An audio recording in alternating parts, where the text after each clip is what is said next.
In just 10 weeks, Congress kills the loan program that built modern law school. And if you haven't heard about it, you're not alone. The schools haven't exactly been advertising this. Here's what they're not telling you. After July 1st, law school splits in two. A handful of law schools come out of this fine, but most of them don't. And which side of the split you end up on is being decided right now before you've even hit submit on your application. I've been doing this for over 20 years now. Let me walk you through how we got here, what's actually about to happen, and what you can do about it. In 1985, private law school cost about $7,500 a year, 23 grand in today's money. Public school was way cheaper. Some state schools you could attend for $2,000 or $3,000 a year all in. Here's what that meant in practice. You worked summers at a law firm, you covered most of it, and you walked out with a loan that you could actually pay off on a normal lawyer's salary.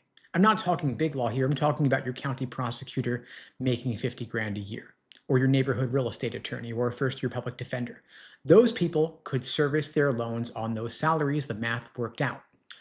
But 1987 is the year it all broke. And the person who broke it was a journalist named Bob Morse, who worked at US News and World Report. He decided to start ranking law schools. And nobody cared at first. The first ranking ran in 1987, and most law schools just ignored it. 10 years later, those same law schools were restructuring their entire admissions and financial aid operations around it, because the deans had figured out something. The rankings had specific inputs they could game. Input number one, LSAT medians.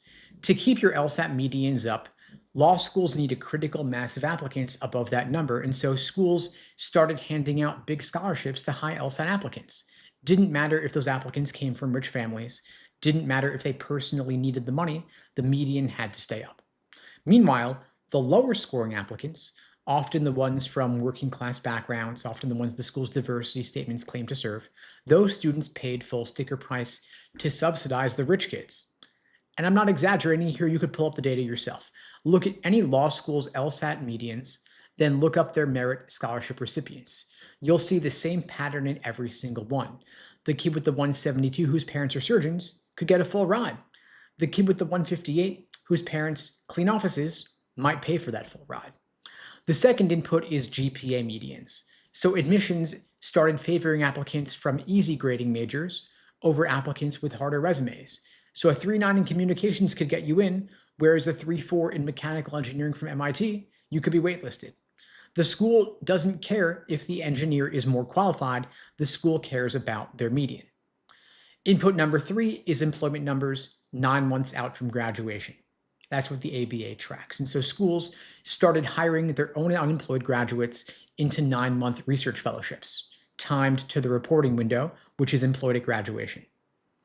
9 months unemployed, and 1 day later, after that, that's what matters. And so this is actually what the ABA cracked down on in 2011, but the schools just got more sophisticated about it.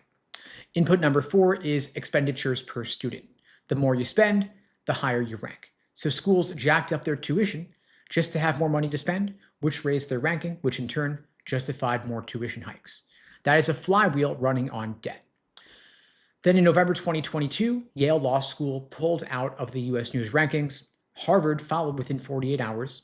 Then Stanford, Berkeley, Columbia, Georgetown, and Michigan all pulled out as well. Within a month, basically every top law school had announced they were, quote unquote, boycotting the rankings. The deans went on op-eds and wrote podcasts talking about how the rankings had corrupted legal education and were taking a stand on principle. But then 6 months later, they quietly kept submitting their data to US News, because the alternative was to drop in the rankings and lose applicants. Even the schools that publicly called the game broken couldn't actually stop playing it. Every incentive got twisted. Which brings us to where we are today. The average law student graduates with about $130,000 in debt from law school alone. Add an undergrad, you're looking at $140,000. A growing share are over $200,000. The most expensive private schools like Columbia and NYU, their grads come out with $250,000 to $300,000 in debt in some cases, and all of that money comes from one federal loan program called Grad Plus. Grad Plus has no cap. A school can charge whatever it wants because the government will lend whatever it takes. There is no real credit check, no income test, no analysis of whether you will ever pay it back. You sign a master promissory note, and the money shows up in the school's bank account. That's why tuition skyrocketed. Not a coincidence that Grad Plus got expanded in 2006 and law school tuition started climbing 6, 7, 8% a year for the next decade. Those numbers aren't connected by accident. So here is the situation at Columbia right now. Their tuition is $88,000 a year, living expenses in New York, at least another $35,000 a year, plus interest, which starts accruing the day you borrow. That's another $25,000 over the course of 3 years. And so you walk out of Columbia 3 years later with $440,000 in debt potentially, the government writing the check the whole time, no questions asked. Now, Columbia grads land big law at a pretty high rate. Roughly 3/4 of the class goes into firms paying $225,000 a year, so the math works for them. It's tough, but it works. But if you go way down in the rankings, look 150 schools down in the rankings, I'm not going to name names because lawyers love to sue, but you could pull up any law school's 509 report. That's a public document that the ABA publishes, and you'll see what I'm talking about here. You got schools charging $55,000, $60,000, $65,000 a year for a 3-year degree, then placing 30% of their class into jobs paying below $70,000. Another 20% go into jobs that don't even require a law degree at all. And some of these schools have first-time bar passage rates below 60% with the same loan program. Now, new lawyer salaries don't follow a standard distribution. It's not a normal bell curve. They form what's called a bimodal curve with 2 different peaks, almost nothing in between. The NALP publishes the data every year. The right peak is big law at $225,000 a year. That's a pretty small slice of the class, being given mostly to T14 graduates plus top of strong regional programs. The left peak is under $100,000, maybe between $65,000 to $100,000. That's roughly half of all reported salaries. So the theoretical middle-class lawyer job, the one you imagine when you think lawyer, that career path basically ended in the 2008 recession and never came back. And so you can run the numbers here. If you borrow $200,000 to earn $80,000, your monthly loan payment under standard repayment is around $2,200 a month. That's more than rent in a lot of cities, and you're paying it for 10 years. Or you go on income-driven repayment, which lowers the monthly bite, but adds tens of thousands in interest. And that's over the entire life of your loan. But either way, the math isn't working out in your favor. And everybody gets paid and you get the bill. Now, we can look at when this took into effect, the loan changes. Starting July 4th of last year, Congress passed the One Big Beautiful Bill Act. It's a sprawling piece of legislation, but buried in the higher education section is the provision ending the Grad Plus lending for everybody, cutting off July 1st, about 2 months from now. Starting July 1st, no new graduate or professional student can borrow more than $50,000 a year in federal loans with a $200,000 lifetime cap. Medical school gets a narrow exception, but law school doesn't. So if you look at the math at a school charging $65,000 a year in tuition plus $20,000 in living expenses, you need $85,000 a year to attend. Federal loans give you $50,000, and so there's a $35,000 gap per year for 3 years, meaning you need $105,000 in private loans on top of $150,000 in federal debt to get through. And private student loans are a different animal than public government loans. They want a cosigner, they run hard credit checks, and they charge higher interest, and they don't qualify for income-driven repayment or public service loan forgiveness. And so if you're taking on 6 figures in private student debt for law school, you're basically signing a financial life sentence with no way out, no bankruptcy escape or anything like that. And so the schools that can't justify paying sticker have nowhere to hide. They can't keep raising tuition because the blank check is gone. They've either got to drop the price, beef up their merit aid, or watch their applications collapse. And so, like I said, law school is splitting in 2. On the one hand, you got the top schools, the Harvard, the Yale, Stanford, all the other T14, the strong regional schools that have pretty good outcomes. These schools get more valuable after Grad Plus dies, not less, because with federal money capped, fewer students can afford to pay sticker. And so the seats at schools that lead to actual big law outcomes become more scarce, become more competitive, and become more unique if you can be a graduate of one of those schools. On the other hand, the schools at the bottom half of the rankings, those schools, the ROI just doesn't make sense, and people can't even take out the loans to go there in the first place. And so some of those are going to close, some are going to merge. Some will dramatically cut their tuitions to survive. You don't want to end up at those schools regardless. Or if you did, you don't want to pay sticker. You don't want to pay anything for those. And so if you want to get into better law schools, get more scholarship money, whether you want to go T14 for big law or you want to go to a lower ranked school with a full ride, the path forward is the same regardless. Getting a higher LSAT score. If you're looking for help with that, I'm offering free LSAT tutoring for everybody watching this now or later. You can book that free tutoring lesson with me at unpluggedprep.com/start. The link is below this video on YouTube, pinned in the chat on YouTube, in my bio on TikTok and IG as well. That is an open offer, by the way, for everybody watching this now and later. And if you're looking for some support with your prep, a quick reference, I put together a free easy LSAT cheat sheet to help you jumpstart your LSAT prep. The link to grab that is in the description and in my bio as well, unpluggedprep.com/cheat sheet, covering every LSAT section, every LSAT question type in both logical reasoning and reading comprehension. I'm happy to answer any and all questions, anything at all, LSAT and law school admissions. Just feel free to drop your questions in the chat. I will get to as many of those as I can. I do these lives every weekday, by the way, same time, same place, 2 p.m. Eastern, 1 Central, 11 Pacific. Happy to help you out. So I see a couple questions about the June LSAT test taker numbers. Jerry is asking, do you expect LSAT registrants to go down for June? Yes, I do.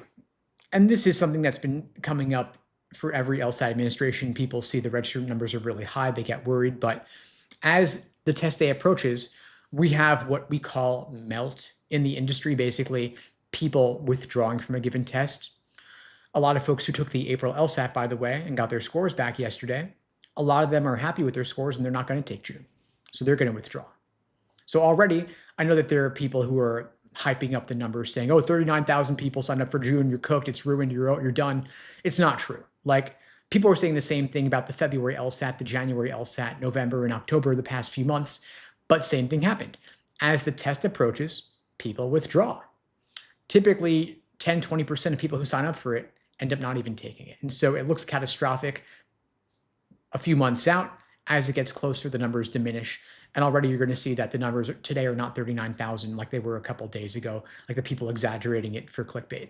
It's going to be lower. I wouldn't stress at all about it. Additionally, as the test gets closer and closer still, the people who are not scoring at or above their goal are going to withdraw and postpone to August as well. And so the 39,000 number people were quoting a couple days ago, that's already lower today because of people who got their April LSAT scores back and are happy and done. Then in the next few months, people will drop off further as they decide they want to take it in August instead. So I wouldn't worry at all. Boggy Board asks, aren't they getting rid of the plus loan in 2027 for the fall? No, they're getting rid of it in 2 months. If you just Google grad plus loans or One Big Beautiful Bill Act grad plus, you'll see that the cutoff is July 1st. So it's coming up in about 2 months. It'll affect people going to law school in 2027, of course, but it's also affecting people going this fall too. Gavin says, I got a 157 LSAT from the April test, and I have a 395 GPA. What are your thoughts? My thought is your GPA is great. Your LSAT score could be higher. I would retake the LSAT. Because if you can match that 395 GPA with a 170 plus LSAT, you're going to have radically different and better outcomes. I think you're selling yourself short by having such a great GPA and having a relatively lower LSAT. And 157 is not bad, of course, but you'll do a lot better in admissions. You'll get into better law schools. You'll have more scholarship money if you can get a higher LSAT score. Even 10 points more is going to give you radically different and better outcomes. And there's no reason to apply with a 157 with an April result when you could still retake the LSAT in June, August, or both. You could retake it in a month. You could retake it in 3 months and still apply to law school at the beginning of the cycle in the fall. So why would you quit on the LSAT now when you still could retake it over the summer?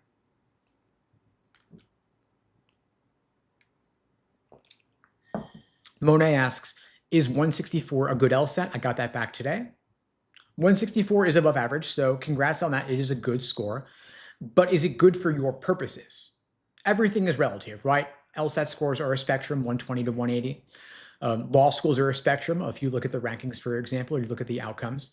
So when we say good or bad or great or terrible, It's a question of, will this score help you achieve your goals? Will it give you optimal outcomes for what you want to achieve? And so my question would be, what law schools do you want to go to?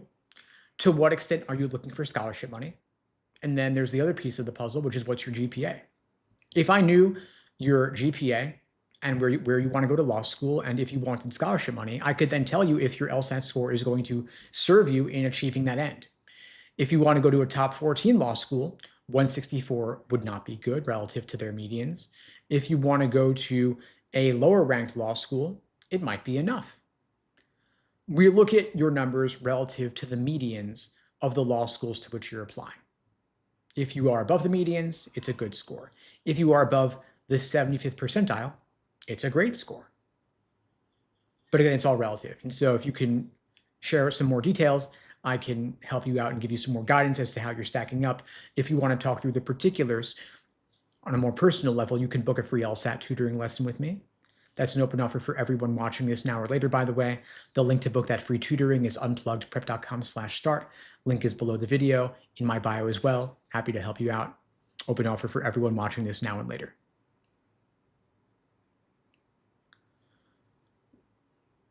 Shreybot's asking, what if I took engineering to prepare for the US patent exam I think you're referring to? Have a 3.6-ish GPA.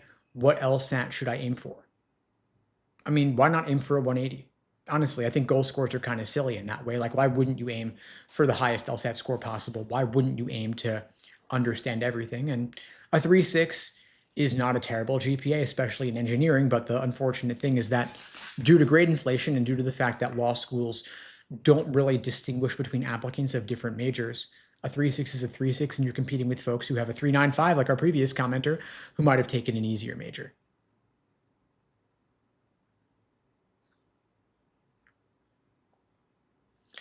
Magoyo asks, does getting above median at a non-T14 pretty much guarantee a scholarship? There are no guarantees in life.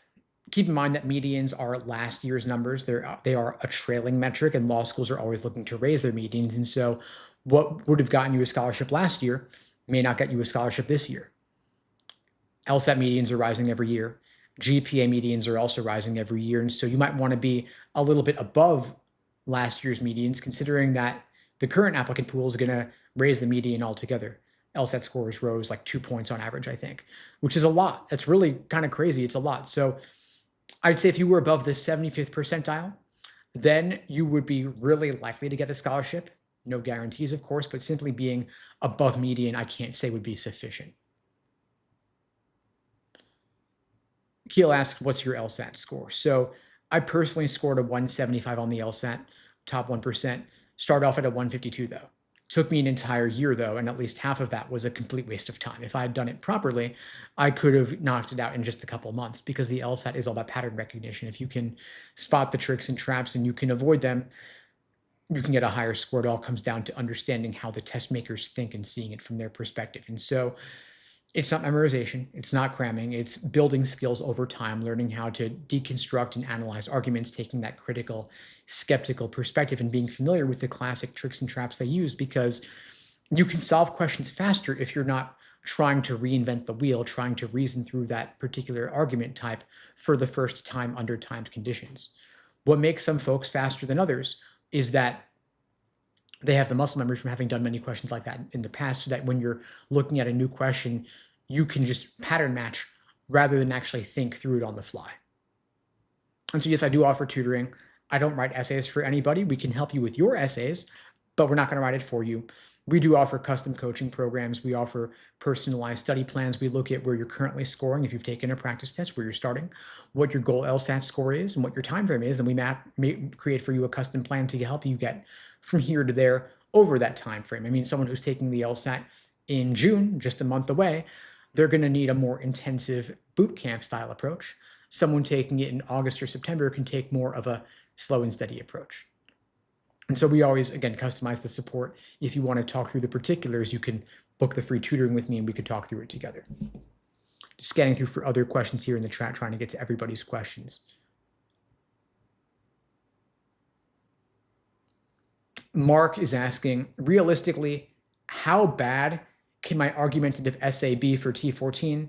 My LSAT is at or a bit higher than their medians. I just don't want to fumble it now. So you're basically asking, how bad an essay can you get away with and still get into a top law school?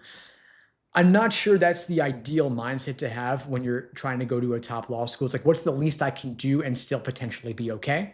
My thought would be, how can we just rock it out? How can we maximize what you do across the board on everything? Obviously, scored LSAT portions are more important than the writing sample, but you don't want to phone in on anything, right?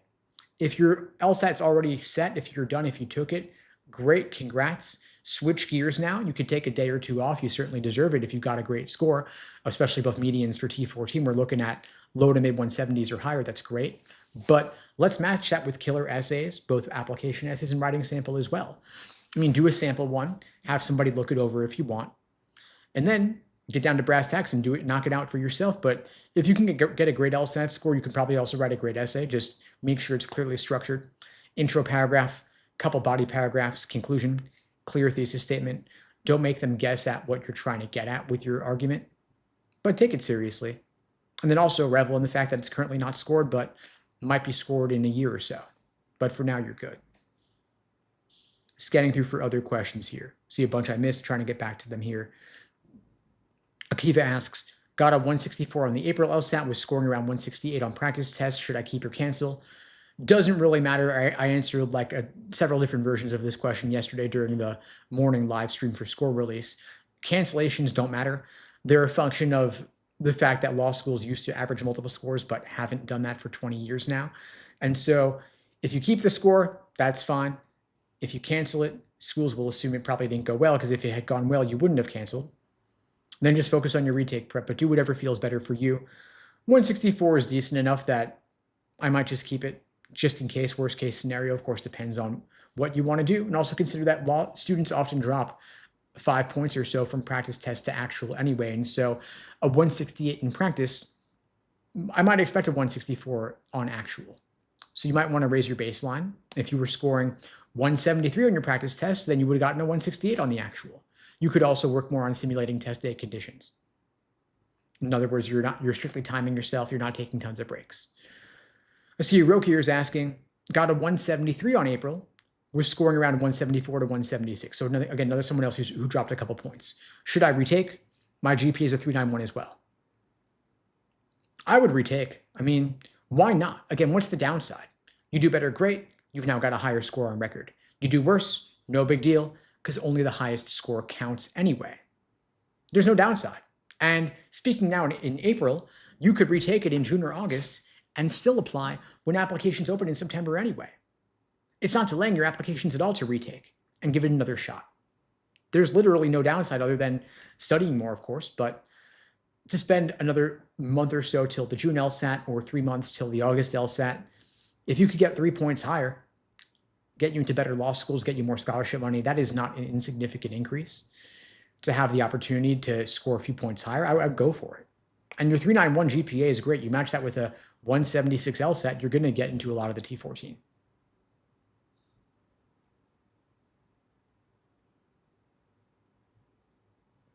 But no, I wouldn't cancel a 173. I would definitely keep that. Heiser has a question about letters of rec. Graduated 10 years ago, been self-employed since. Who should I use? Can't remember professors, have no boss other than my wife. Yeah, so the wife letter, I hope she writes you a positive one. But in all seriousness, it's no stress about not having professors. If you've been out of school for a while in general, law schools aren't going to expect you to have professor letters. For most students who've been out of school for a while, I would say go for an employer. If you don't have that in your circumstance, you could ask for letters from professional colleagues, like people you're friendly with in the industry. You could ask for letters from clients potentially as well. I've had folks do that too. You could also ask for a letter from a community leader, like a religious leader in your community, for example, leader of a community organization. If you volunteer anywhere, if you do any sort of extracurriculars, that might be something to do as well. Any organizations you're part of, even for hobbies. Just think broadly, think creatively here. And the letter, ultimately, it's about the strength of the letter more so than the prestige of the person writing it for you. So don't over-index on titles or anything like that. I see Roki is saying to use letters from clients as well. Same thinking there. Super Saiyan's asking, how important are reference letters for law school? Not very, certainly not as important as the LSAT and the GPA or the application essays, but they can add some additional context. What you just don't want, you don't want bad letters. Like the letters, a bad letter could help you, could hurt you, more likely more than a good letter will help you. So if someone seems hesitant about writing you a letter, don't ask them to write it. Don't push them on it. There's a reason they don't want to do it. It's because they either wouldn't say something positive or they just don't know enough to even say something at all. Bookworm asks, how accurate is the TV series Suits? Not very accurate at all. Don't go to law school because you think it's going to be like Suits. Same goes for Better Call Saul. If that's your reference point, I would say talk to some real life attorneys before you apply to law school so you can get a more accurate picture of what lawyering is actually like. It's not nearly as dramatic as Suits would depict, and there are very few people practicing law who have not passed the bar, and they have often gotten caught. There are some pretty funny news stories about that if you search. Ashton's asking, after waiting 6 weeks, is there anything I can do to speed up the process for applications or just wait? So are you saying that you applied and you're getting stressed because you haven't heard back from law schools? If so, you're not alone. There are folks waiting 6 months. So 6 weeks is nothing. You probably can't do a whole lot to speed it up, but if there's one thing I would say, it's write a letter of continued interest. Just send a follow-up reiterating your interest in the school,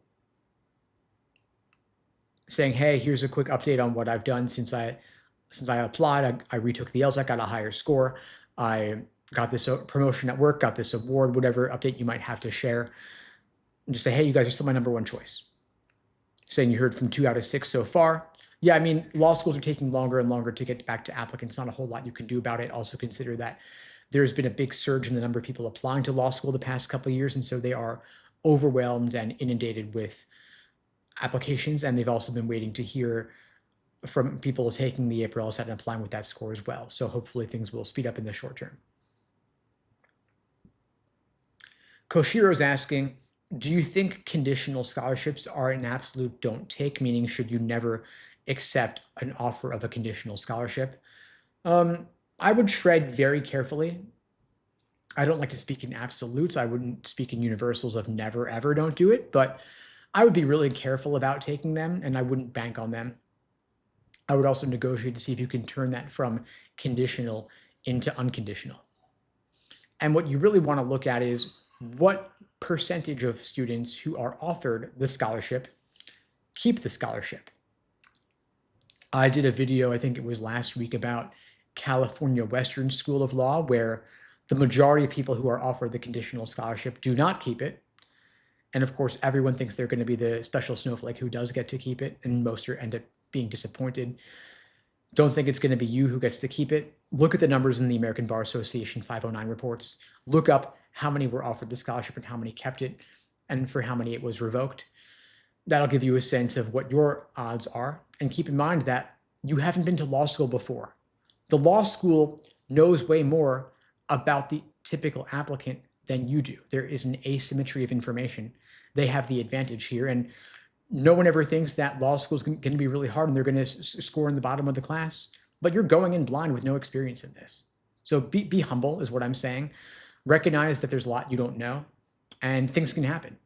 If you get sick, if you have a medical issue, if a member of your family has a medical issue, if you have a brutal breakup with your significant other, that could throw you into a downward spiral for a bit and you can't focus on classes and your exam grades drop and you lose the scholarship. And then you're in this tough spot where, what are you going to do? You have a sunk cost here. Are you going to drop out of law school entirely, or are you going to just stay in with no scholarship money and paying full price?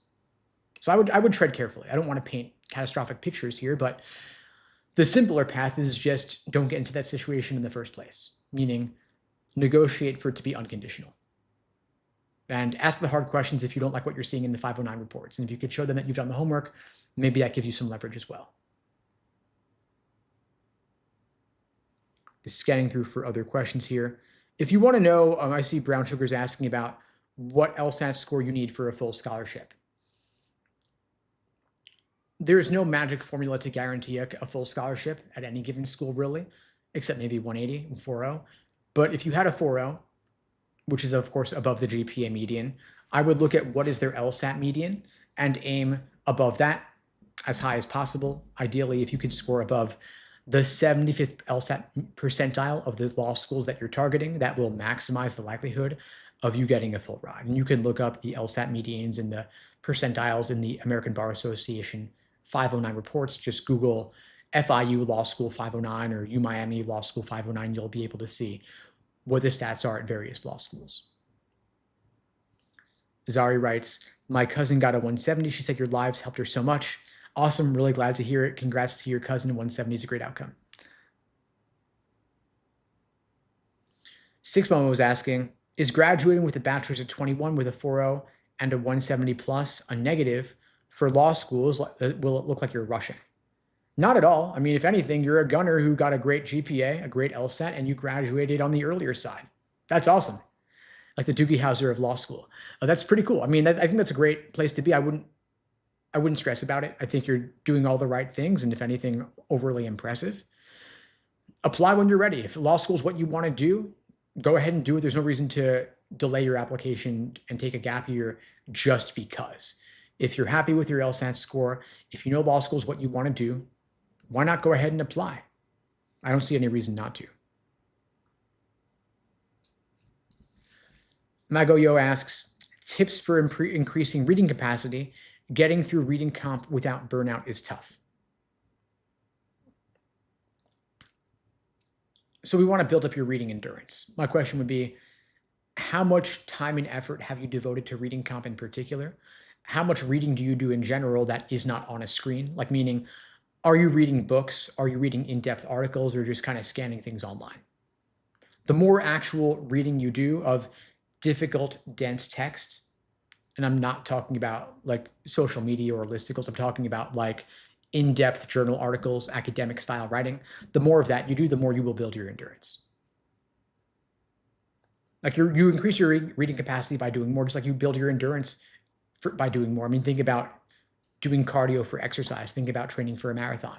You do a lot of long runs to train for a long run. You read a lot of long articles to train for reading long articles. And there are 400 official reading comp passages in the previously administered LSAT practice tests. The more of those you read, the better your reading endurance is going to be. You could read a lot of the older ones untimed just for practice and then save the newer ones for full exams. I see Finesse is asking, what do you recommend reading? Like what articles? And the best thing would be to read actual LSAT passages. Like, why not? With 400 of them available to you, you could read the older 100 or 200 from the oldest exams, untimed, casually just to build your endurance. Print them out if you want to. Read them casually if you want to. Like you're actually interested in what they're saying, even if you're not. Then save the newer ones for timed sittings, timed sections, and full-length exams. But I don't really think there's any reason to resort to non-LSAT materials when you have so many LSAT passages available to you. Like most people aren't going to work through all of those in the context of full exams. So I would do a lot of them untimed. Like you print them out, you read them on the beach, you read them in the bathroom, whatever, I don't care. You read them to help you fall asleep at night. And you could, as an exercise, ask yourself, what's the main idea of this passage? What's the author's opinion? And then solve only those general global style questions. And you save the newer passages for your timed work as test day approaches. And if you're taking the LSAT in June, I wouldn't be focused on untimed work. I would just be focused on full exams. But if you're taking the LSAT in 5-6 months or more, like I'm talking October, November, January, like you have a longer runway, then you have time to take that more slow and steady approach, doing some more untimed work. And if you've got a couple years, then you could take the classic advice of reading The Economist and Scientific American. But if your LSAT's in 6 months or less, I would stick with the actual passages. Costas is asking, are LSAT and application coaches worth it? I mean, I'm an LSAT coach. It's what I do. So take what I say with a grain of salt at the risk of appearing self-interested. But I mean, a lot of students come to us after having tried self-studying or taking courses and done apps and such, but they haven't really gotten any personalized feedback. And the thing is that when you're studying on your own, you don't know what you don't know. But once we add some personal support into the mix, there's usually a pretty quick score boost, meaning there's going to be a lot of low-hanging fruit. A lot of students will come to us under misconceptions about how to approach particular LSAT question types, like assumption questions, for example. There's no such thing as assumption questions. You've got necessary assumption versus sufficient assumption asking for very different things. And so if we can clear up that misconception and say, hey, there's actually two types of questions here. They require different approaches. Here's how to tell them apart. Here's how to approach each one. That alone could net you 5-10 points more on the test because necessary assumption is one of the most common types of logical reasoning questions. That could give you a quick boost even if your LSAT's in a week or two. So if that could get you 5 more points on your LSAT, 10 more points on your LSAT, and each point on the LSAT's worth $5,000 in scholarships, it's a pretty good return on your investment. So I definitely recommend considering it if you feel that it could benefit you. And if you're feeling good on your own, then of course, no one says you have to do the coaching, but if you want to try it out, see what it's like, I'm happy to talk it through with you. And I do offer a free LSAT tutoring lesson to everybody watching these lives now or later on video. If you want to book the free tutoring with me, the link to book that free tutoring lesson is unpluggedprep.com/start. The link is below the video on YouTube, in my bio on TikTok and Instagram as well. That is an open offer. What we do during those free tutoring lessons is we look at where you're currently scoring, what your goal score is, what your time frame is, and then we map out an action plan to get you from here to there between now and then. Looking at your weak areas, looking at your learning style, looking at your other obligations, whether you're working or you're in school or you have family obligations. And a lot of our students do, and that's okay. We can schedule around all of that. But if you want to talk it through, you can book the free tutoring with me. We could talk through it more. I typically don't recommend thinking about application essays until you've locked in your LSAT score because the LSAT is the biggest factor in law school admissions. And a lot of folks will talk and think about the resume and the writing sample and the reference letters. And I'm like, you haven't taken the LSAT yet. Like it's like almost like people are procrastinating from doing actual LSAT questions because the other stuff is more fun to think about, maybe, I guess, because there's few things that are less fun than doing LSAT questions, I guess. It can be kind of taxing. And so people will think about getting a legal internship. And I'm like, if that's going to cost you 10 hours a week that you could have spent studying for the LSAT, let's just study for the LSAT, knock out the score, then you can go out and have fun. So lock in the score, then switch gears. Biabi's asking, can we email or contact privately? Yeah, feel free. You can DM me. DMs are open on TikTok and Instagram. You can email me at help@lsatunplugged.com. You could feel free to drop questions in the chat, but if you have a more personal question or you want to talk things through, you can reach out or book the free lesson in my bio and we could talk through it live on a call. Landon's asking, I'm a junior in high school. How should I prepare for my LSATs? I don't think you should prepare for the LSATs right now. I think you should prepare for the SAT or the ACT.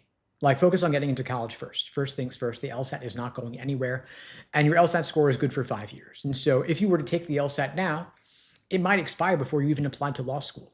And you could take a year or two to study for it, I guess, but let's knock out the SAT or the ACT. Let's get you into college. Let's get you doing well freshman year with maintaining a good GPA. The LSAT's not going anywhere. Law school's not going anywhere. I'm happy that you're here, but I'd say focus on first things first. Knock out things in the order in which you need to knock them out.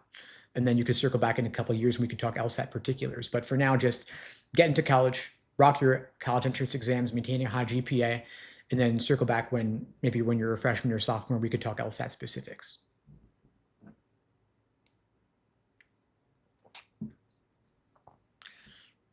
Janelle's asking, how long should one study to achieve a score of 170?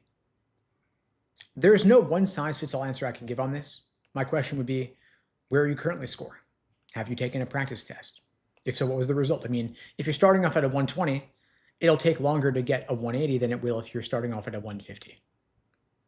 Starting point matters. Then the number of hours that you could study per week, number of hours you could study per day, number of weeks and months you have between now and your LSAT, all of that plays a role. So if you're starting at a 120, want to achieve a 180, you can only do 1 hour a day.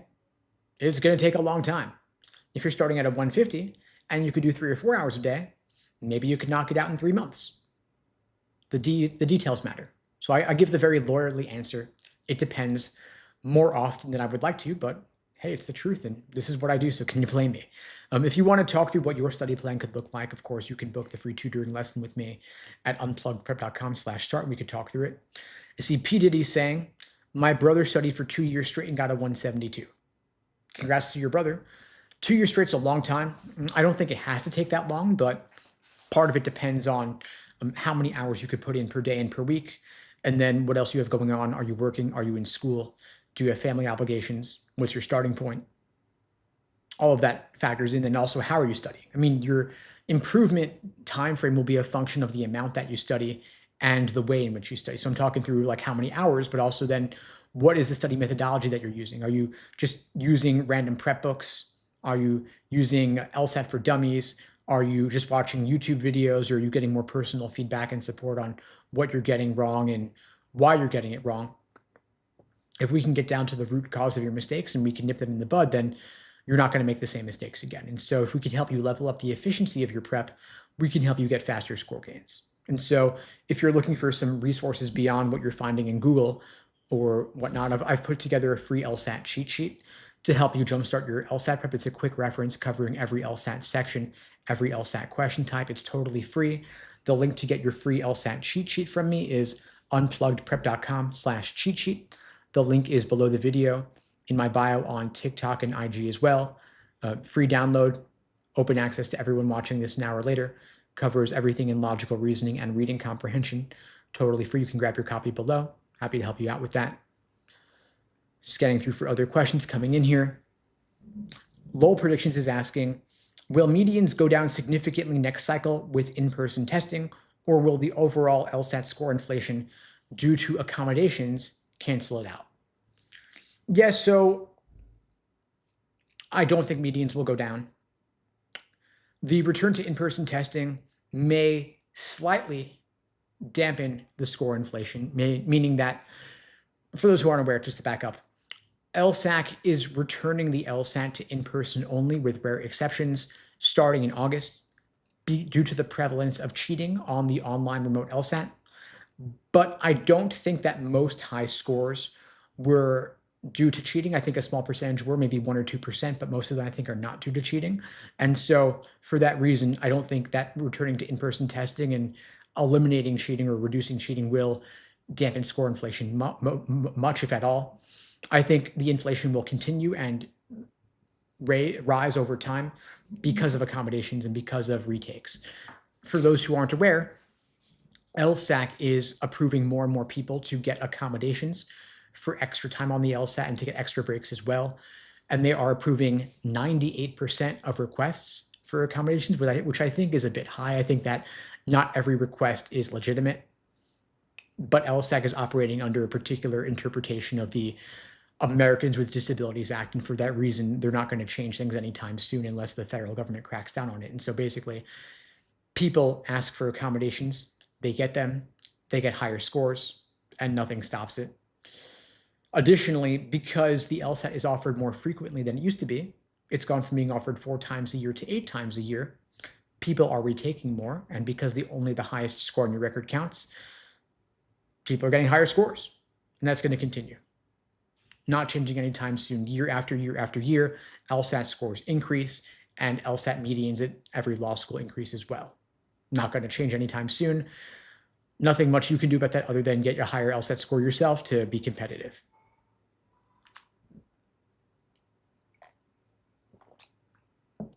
Malik is asking, if my LSAT is scheduled for June, how many hours a day should I study? Then Aida says, as much as you can. I think that's fair, honestly. I would say you want to put in as much time as you can, reasonably speaking, without burning out.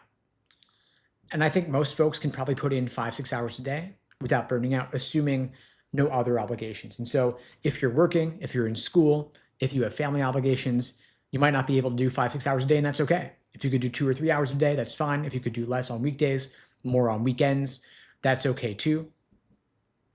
But with 5 weeks till June, you ideally want to give it your all. If you were a student in one of our coaching programs, I would have you taking a more intensive boot camp style approach with ideally live coaching 7 days a week.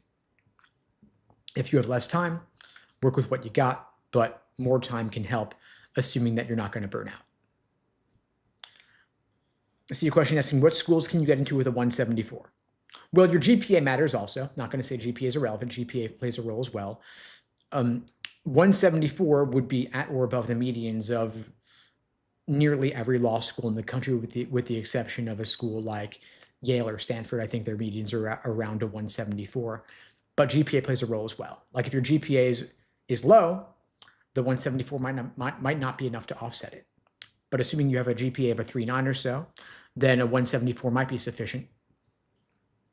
Of course, I always want you just to aim for the highest LSAT score possible to maximize your odds. Just scanning through the chat for other questions. Feel free to keep them coming. I'll get to as many as I can.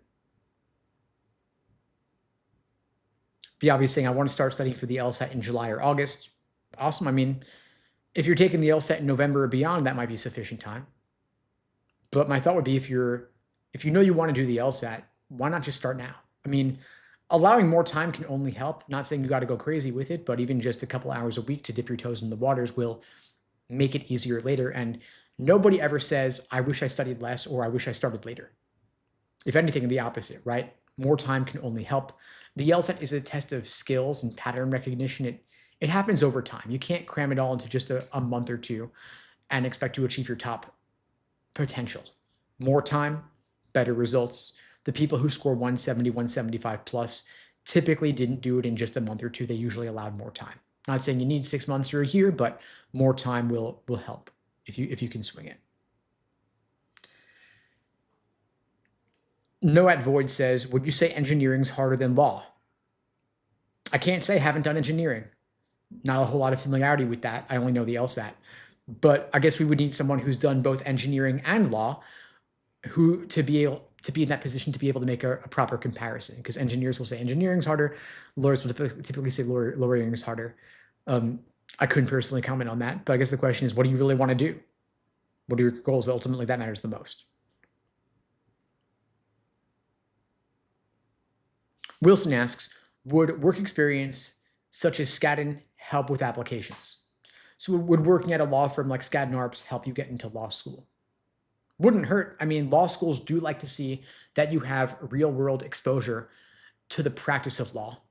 So if you have it, certainly highlight it, put it on your resume, talk about it in your application essays. Law schools like to see that you have real world exposure to the law, that you're not limited to just pop culture portrayals like Suits or Legally Blonde or Better Call Saul. They want to see that you have some familiarity with what lawyers actually do. So if you have it, talk about it.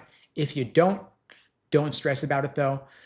I wouldn't go out and get the job or get the internship just to be able to say you've done it. If you need a job because you need a job, then of course get the job at a law firm so that you have the exposure and then you can actually make a more informed decision about whether law school is right for you. But if you don't need to do that, then the time might be better spent just studying for the LSAT. So yeah, even if you have no law experience, that's fine. It's not a prerequisite for applying to law school. You could have any kind of job, any kind of major in college, and still go to law school. They don't require you to have law firm experience or legal experience of any sort. If you have it, talk about it. But if anything, I see that you mentioned that you're, Joseph, you mentioned that you're an engineer. You have a BA in engineering. That actually looks pretty good as well, because you are unique as an applicant. Most law school applicants come from the humanities, and so coming from a STEM background will help you stand out more and also increase your employability upon graduating from law school. And so they will like to see that, because law schools themselves want to accept students who are going to get jobs after law school. And of course, anyone can get a job, but those with STEM backgrounds are relatively more employable.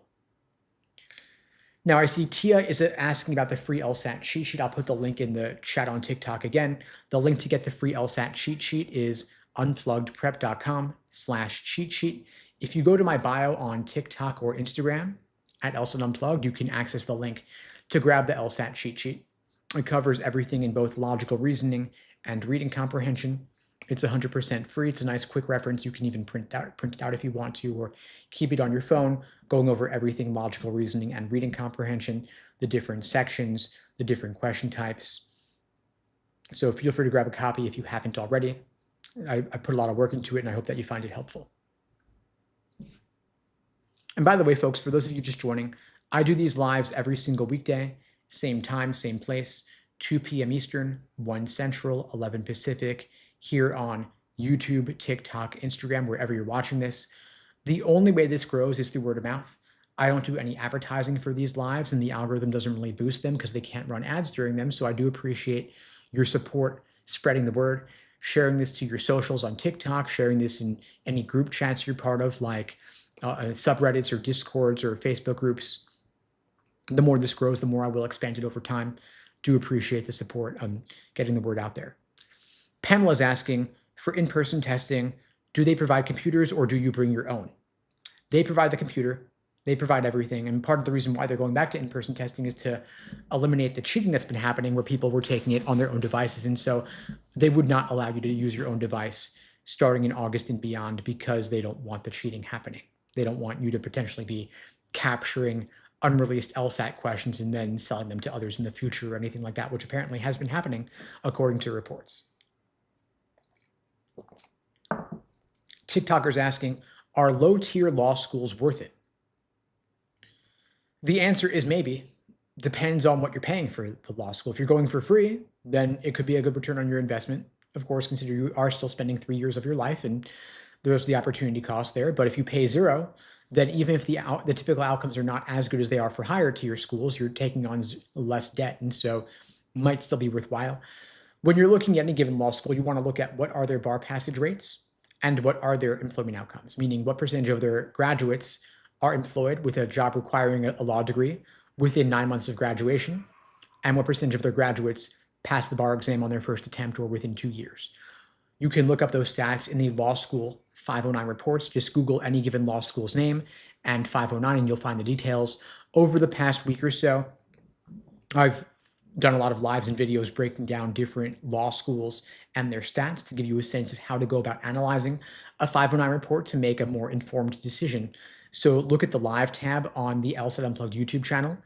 If you go to my channel in my bio, click live, you'll see the videos over the past weeks and months, and you'll see where I broke down this law school or that law school, and you can see how you might do that analysis for any given law school. Because there are approximately 200 law schools in the US. I haven't covered all of them. I've covered only the worst offenders. I'll cover more over time, of course, but look at those as examples of how to break down and how to analyze these. Scooney asks, say you have a low-tier law school with little debt or a mid-tier school with high debt, which one should you pick?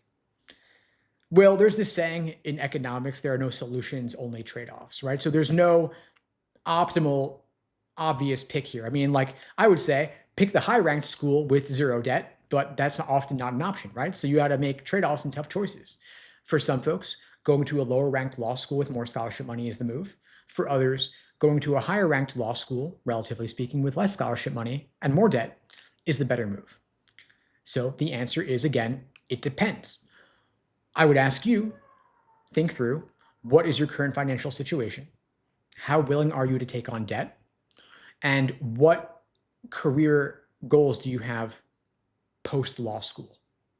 In other words, what do you want to do with your law degree? If you want to work in big law, if you want to work in a judicial clerkship for a judge, then in many cases, going to a higher ranked school would be the move because higher ranked schools, top 14 law schools, strong regional law schools have better pipelines into big law jobs. For example, Columbia is known to be a law school that's great for big law placement. Like 3/4 of the graduates go into big law, but they also are one of the most expensive law schools in the country. Yale is great for judicial clerkships. Chicago is great for academia. But these schools all charge a lot, and they don't give out as much merit aid. In contrast, lower tier law schools will be more willing to give you a full ride or significant scholarship money, but the trade-off is their pipelines to big law and clerkships are virtually non-existent.